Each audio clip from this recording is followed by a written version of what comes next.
Kathleen Hicks, ancienne secrétaire adjointe à la Défense, a déclaré au journaliste Colin Demrest que la compétition avec la Chine était, je cite, « une course que nous sommes voués à perdre ». Faute de cadre juridique cohérent. 50% des chercheurs en IA dans le monde sont chinois. La Chine déploie l'IA partout, dans la fabrication, la logistique, la robotique, la santé, la conduite autonome, les systèmes énergétiques et l'optimisation industrielle. The country that started the AI race, and as President of the United States, I'm here today to declare that America is going to win it. Les dirigeants occidentaux présentent souvent la compétition sino-américaine comme une course à somme nulle pour construire les modèles d'IA les plus performants et les plus intelligents. Une course à la suprématie en intelligence artificielle où le vainqueur rafle tout. Winner takes all. Qui parviendra à entraîner le modèle de langage le plus performant, à se rapprocher le plus de l'intelligence artificielle générale et à construire le prochain système à 1000 milliards de paramètres. Des présidents américains aux dirigeants de la Silicon Valley. Un même refrain a été scandé comme une prière dystopique. Les démocraties doivent dévancer la Chine dans l'innovation de pointe en IA sous peine de subir une défaite stratégique existentielle. Cette obsession autour des percées technologiques occulte le véritable facteur de puissance. La capacité à déployer l'IA à grande échelle, au cœur même de l'économie, tout en gagnant la confiance du public, compte bien plus que la recherche de modèles toujours plus complexes pour la plupart des secteurs. L'avantage du pionnier ne reviendra pas au pays produisant les modèles légèrement supérieurs, mais à celui qui intègre l'IA de manière efficace, sûre et omniprésente dans ses usines, ses systèmes de transport et ses services publics. Le moteur le plus puissant du monde est inutile s'il ne peut être intégré à un véhicule fonctionnel. L'IA ne fait pas exception. La simple puissance de calcul ne constitue pas une stratégie nationale et ne déterminera pas le vainqueur final. Dans la réalité, la vraie différence est ailleurs. On va voir en détail ces deux manières d'aborder l'IA et comprendre pourquoi elles changent radicalement la manière même dont cette technologie est perçue par les populations des deux sociétés. Car selon le système qui la porte, l'IA pourrait ne pas servir les mêmes intérêts, ne pas renforcer les mêmes acteurs et ne pas profiter aux mêmes personnes. Au cœur de cette opposition, il y a une différence beaucoup plus profonde que la simple technologie. Dans le modèle américain, l'intelligence artificielle est vue comme une capacité autonome. L'objectif est de créer des systèmes capables de raisonner, générer, décider et à terme agir par eux-mêmes. La grande question devient donc, jusqu'où peut aller l'intelligence artificielle? Jusqu'où peut-on pousser la machine? En Chine, l'intelligence artificielle est conçue d'une autre manière. L'accent n'est pas mis sur l'autonomie, mais sur l'application. Ce qui compte, c'est d'utiliser l'intelligence artificielle pour mieux coordonner les systèmes complexes, les usines, les réseaux logistiques, les flux financiers, les services publics, les villes. La question n'est pas de savoir comment les machines peuvent devenir plus intelligentes, mais comment l'intelligence peut être utilisée. La différence est fine, mais très importante. D'un côté, on cherche l'exploit et les capacités croissantes. De l'autre, on cherche l'intégration et des systèmes coordonnés. Et dans un monde où la vraie puissance dépend de la capacité à organiser le réel, ce n'est pas forcément le plus spectaculaire qui prend l'avantage. Petit instant avant de continuer, je tiens à vous parler d'Holacraft, notre plateforme entièrement dédiée à l'apprentissage des compétences dans le numérique. Vous y trouverez des cours pratiques sur des sujets concrets, comme se lancer sur YouTube sans commettre des erreurs qui coûtent cher, comment techniquement concevoir des miniatures qui convertissent réellement et comment écrire une vidéo YouTube qui plaise. Vous y trouverez d'autres sujets autour du dessin, de l'animation et du montage. Du contenu y est ajouté régulièrement, alors si vous voulez développer des compétences utiles, créatives et monétisables dans le monde numérique, faites-y un tour. Je laisse le lien et le numéro de contact en description. L'approche américaine reflète parfaitement sa logique économique générale. Concurrence, innovation privée, capital risque, décentralisation. L'IA est portée principalement par des entreprises privées. L'État finance la recherche, protège certains intérêts stratégiques, fixe quelques garde-fous, mais ne dirige pas l'ensemble de manière centralisée. Les systèmes d'IA prédictifs sont largement répandus. Des recommandations comme ceux d'Amazon, Google Ads ou Facebook, jusqu'aux opérations financières comme Aladdin chez BlackRock. C'est un système extraordinairement rapide. Et depuis la percée de l'IA générative en 2023, ce modèle s'est même intensifié. Les investissements ont explosé, les modèles ont gagné en taille et en capacité. Les infrastructures de calcul se sont renforcées et l'écosystème américain a consolidé sa domination sur les puces, le capital et les grands laboratoires. Mais le même problème demeure. il reste fragmenté d'une entreprise à l'autre. Les données restent enfermées dans des silos, cloisonnés. Les systèmes communiquent mal entre eux. L'interopérabilité est faible, parfois quasi nulle. La coordination repose surtout sur le volontariat ou sur l'intérêt privé. Résultat, on voit de l'IA partout, dans le e-commerce, la publicité, la finance, le logiciel, mais rarement dans une architecture cohérente à l'échelle du pays. Cette observation n'est pas seulement une critique venue du camp adverse. Le Stimson Center, un groupe de réflexion basé à Washington, l'a dit avec beaucoup de douceur. L'Amérique court la mauvaise course. Elle mise sur les modèles les plus impressionnants, mais pas forcément sur leur intégration dans l'économie réelle. Et un rapport du MIT conclut que 95% des déploiements IA aux États-Unis n'ont aucun impact mesurable sur les profits. Bookings et d'autres analystes disent la même chose autrement. Les États-Unis dominent beaucoup d'éléments clés, mais cette puissance reste trop dispersée pour devenir une force systémique. Mais il n'en a pas toujours été ainsi. Le XXe siècle est devenu le siècle américain précisément parce que les États-Unis ont associé les percées scientifiques à une production nationale. L'apprentissage par la pratique. Dans les secteurs de l'automobile, de l'aérospatiale et plus tard de la microélectronique a été le moteur du leadership technologique américain. La Silicon Valley doit son nom aux puces de silicium qu'elle produisait autrefois sur son territoire, avant que la fabrication ne soit délocalisée tout gentiment en Asie. En dissociant la conception de la production, les États-Unis ont rompu un cercle vertueux d'innovation qui jadis stimulait l'innovation appliquée.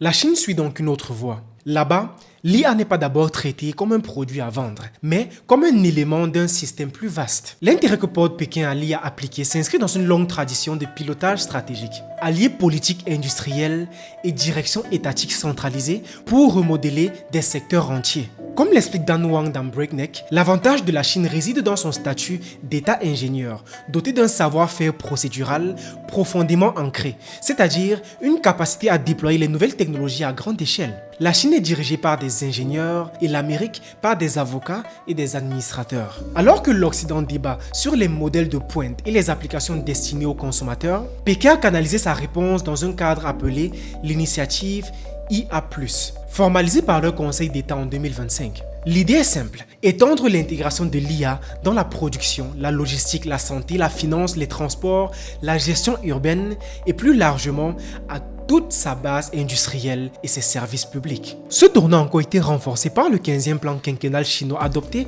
en début mars 2026. L'IA y est mentionné plus de 50 fois, contre 11 fois seulement dans le plan précédent. L'objectif affiché est encore plus grand. Intégrer l'IA dans 90% de l'économie chinoise d'ici 2030 et faire monter la valeur ajoutée des industries numériques de base à 12,5% du PIB. Et 2030, c'est tout proche. Ce même plan-là parle aussi d'autonomie technologique, de percer dans les semi-conducteurs, les robots humanoïdes, le quantique et l'IA incarnée. Ce sont des systèmes capables d'interagir avec leur environnement physique en temps réel. La Chine ne traite donc pas l'intelligence artificielle comme une simple mode technologique. Elle la traite comme une infrastructure nationale capable de résoudre des problèmes concrets. Productivité, vieillissement, efficacité administrative, chaîne d'approvisionnement, infrastructure. Et sur ce point, il n'existe pas d'équivalent américain, ni même occidental.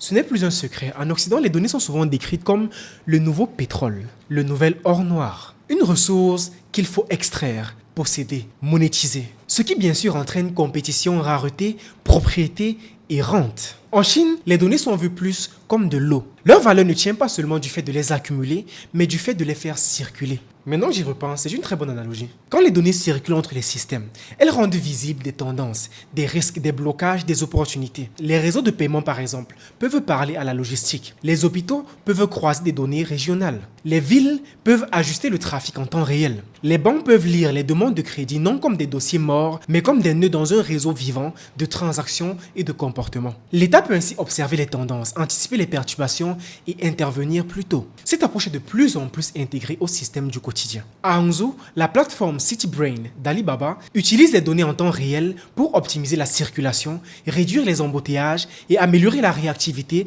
des secours en cas d'urgence. Dans les usines, les données des capteurs permettent de prédire les pannes d'équipement avant l'arrêt de la production. Dans les hôpitaux, les systèmes de diagnostic exploitent les données régionales pour détecter plus tôt les anomalies. Dans la finance, les systèmes de paiement numérique et le yuan numérique offrent une meilleure visibilité sur les transactions. On a un cas réel où la Banque populaire de Chine a enregistré une baisse de 19% des créances douteuses dans les portefeuilles de PME grâce à la modélisation intégrée du crédit. En agriculture, les agriculteurs, petits comme grands, bénéficient de conseils basés sur l'imagerie satellitaire et les capteurs au sol. Un livre blanc provincial 2025 a noté une réduction de 12% de la consommation d'eau et une augmentation de 9% des rendements des cultures de haute qualité.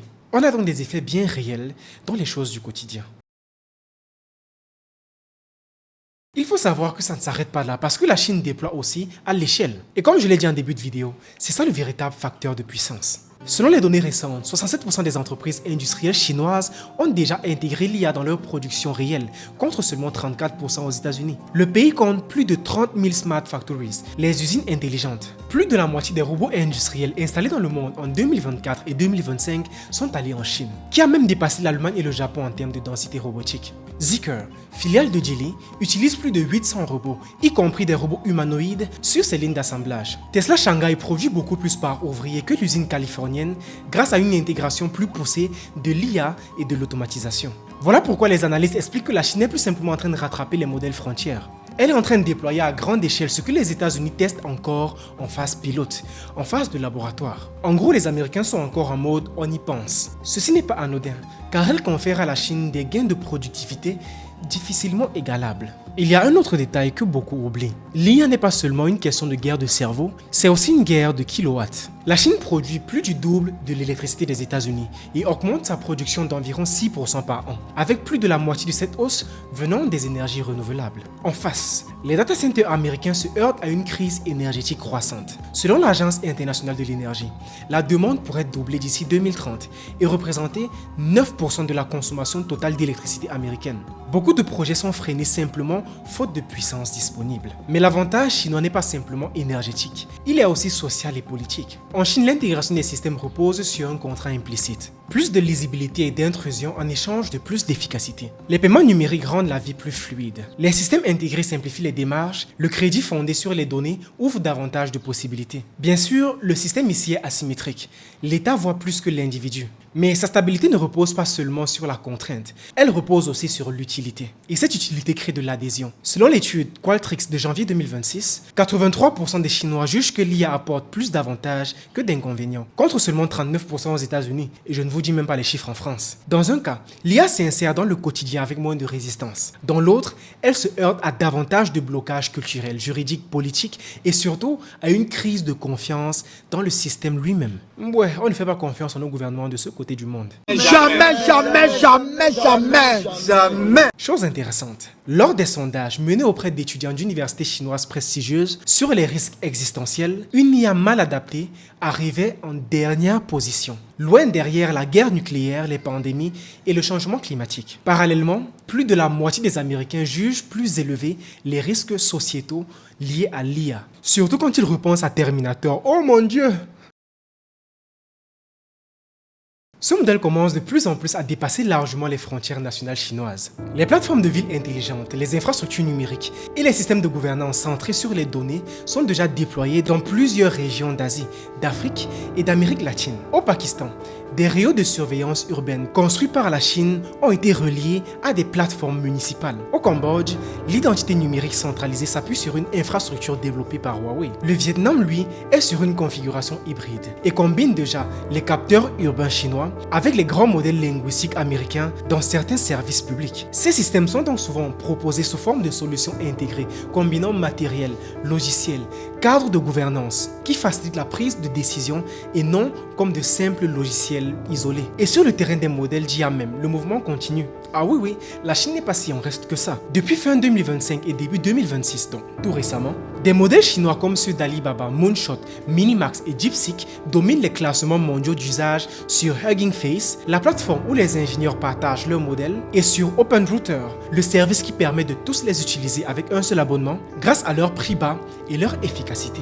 Un rapport de la Commission économique et sécuritaire États-Unis-Chine du 23 mars dernier reconnaît que cette stratégie open source crée un avantage compétitif auto-renforçant et permet à la Chine d'innover près de la frontière technologique de pointe, et ce, malgré les sanctions américaines. Alors, les États-Unis gardent peut-être encore une légère avance sur certaines benchmarks de labo, mais la Chine, elle, avance désormais sur le terrain de la diffusion mondiale.